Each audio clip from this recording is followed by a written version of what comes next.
Hi friends, welcome to my channel. Today we are discussing the topic of self-introduction in English.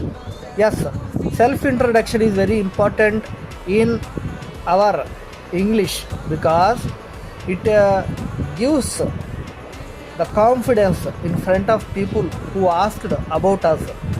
First one, first of all, thank you for giving me this opportunity to introduce myself. My name is your name. I am from your city or village.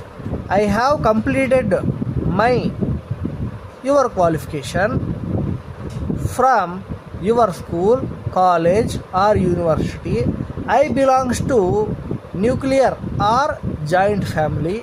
My hobbies are, for example, reading books, listening a music, cooking or gardening.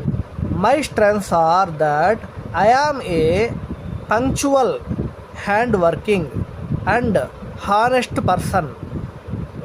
I also have good teamwork skills and a strong desire to learn new things.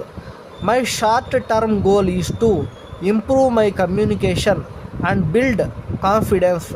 My long term goal is to become successful in my field and make my family proud. Be confident, be positive, be yourself.